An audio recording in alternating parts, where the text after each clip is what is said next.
Hey there, fellow marketers, Professor Walters here, and today we're going to talk about how to deal with social media during a crisis, because things do happen.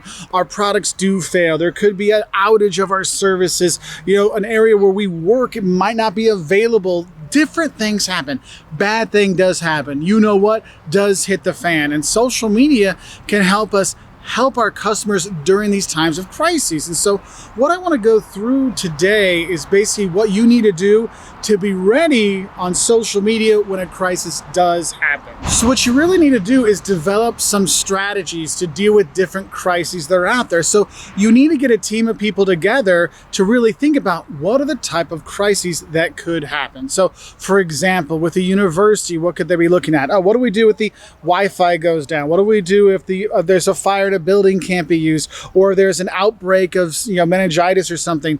We have these crises that do or could possibly happen that we need to be prepared for, right? And so we have that. Oh, if this happens, we do this, and this.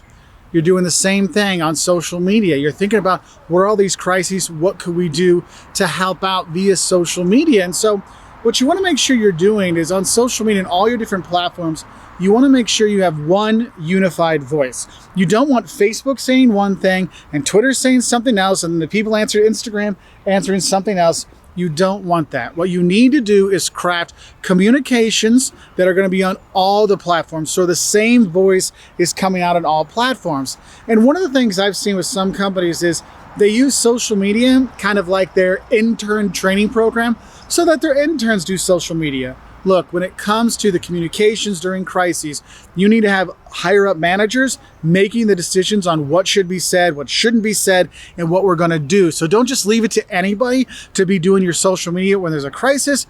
Have things already set up, okay? And when you're dealing with the post, when you're talking about things, you need to think about all the ways you're going to reach out to them. Are you going to email them? Are you just going to post on social media? Do you send it out via your app?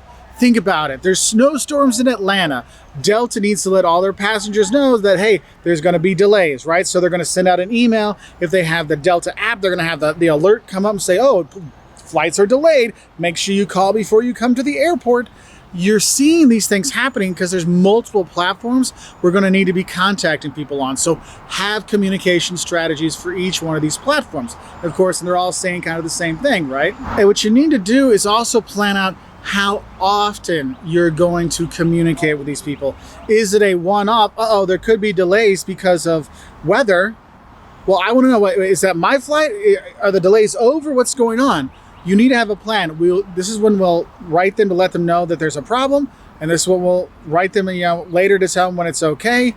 You need to notify them. But have this all written down, because when you're making these kind of contingency plans, these communication strategies for crisis situations, you need to have it all written down, because you know what? The senior VP of marketing that's making some decisions might not be there. They might be on vacation. It might be Friday night at 2 a.m. I don't know.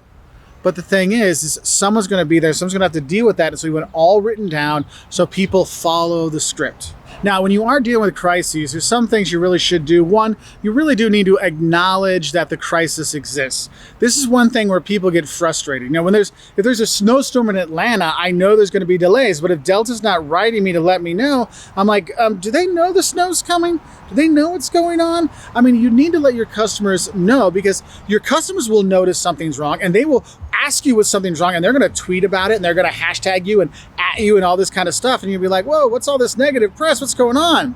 It's better to acknowledge that, hey, we do have an issue. We are the Xbox Online gaming system, and we know that our servers are down. We're working to get this done, but realize we do know there is a problem, and we're working on it to fix it. Acknowledging that is the first step, because then the customers know that you know there's an issue. Because if your customers don't think you're doing anything, that really gets them upset. And you could be doing a lot of stuff to try to fix the problem, but until you admit there's a problem, the customers are like, are they not doing anything? What's going on? Now, another thing I think is important when you're making these communications and doing all these things and dealing with the crises is you really need to be honest and really explain and be explicit about what's going on in the situation. This is what happens. This is what we're doing. This is when we're hoping to get service back running. I mean, you want to put all those things out there because those are the next logical questions that are out there. And you don't want to be vague because that's what frustrates people. We'll get back to you shortly. Well, what's shortly? Shortly for me isn't a couple of minutes. Shortly for other people might be a couple hours. You want to be more specific in when you're going to be there. We will have updates every hour. We will update the flight patterns every 20 minutes, whatever. You want to make sure you let people know there's a schedule and you lay it out there for them.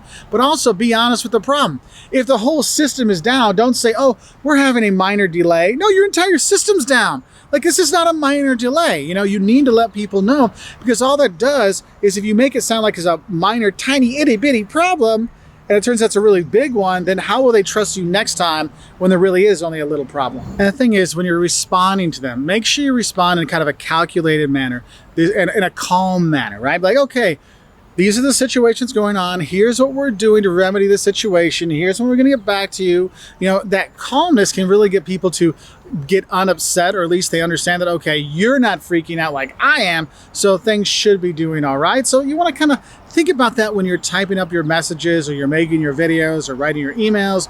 You want to think about all that. And because when you start doing those things, you start to show that you understand the needs of the customers. You know, we know that you need to be flying out today, and we want to get you out. We're finding ways to remedy this problem so we can get you back so you continue your travels to the beautiful state of Georgia or Alaska or wherever you're going to go, right? And so you have these things out there, but really just being honest with your communications in crises is your best policy. Because if you lie, that's going to be twice as bad, because, like, wait, you lied about a problem. Why don't you just tell us the truth in the first place? Because the truth always comes out in the end. So you got to think about that when you are looking at these crisis situations. Now, continuing on with the information flow, again, like I said, it's good to keep having the information coming out, have it at a standard time.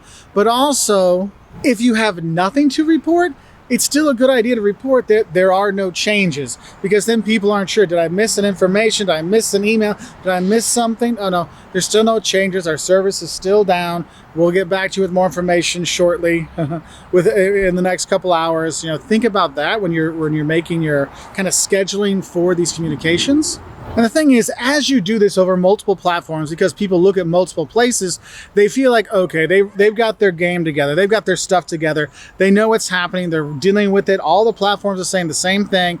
That gives me, as a customer, a bit more relief in a time of crisis. Now, another thing you should be doing when there are these crises and these things do happen is make sure you do apologize and kind of close the loop.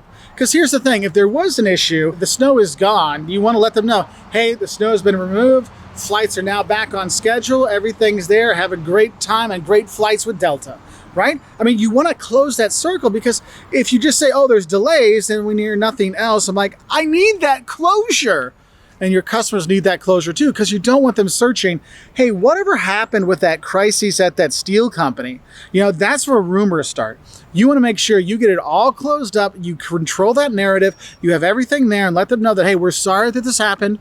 This is what happened. We fixed it. We're back working and running, so you can feel comfortable shopping with us again. And that's what you want to think about doing with these crises. It's a holistic approach. And that's why it's important, if you can get a lot of these things kind of taken care of beforehand, knowing what you're going to say, your processes for dealing with these problems, these crises, having those contingency plans just in case, can really make your life a lot easier and a lot smoother, especially in the perception of your customers during times of crises. So I hope this helps you know a bit more, or can help you a little bit of how to deal with things in crisis and how to communicate via social media in crises, so you can help out and you can get through the crisis better and help your customers as well. Because honestly, if you don't deal with your crises when they happen and you just ignore things, what happens is customers eventually say, I am not going to work with them again, because when things went bad, they didn't do anything, and they're not going to work with you again. All right, so just something to think about when you're running your business, how social media can help in crises. If you want to learn more, please hit that subscribe button. We put out videos every week. Bye.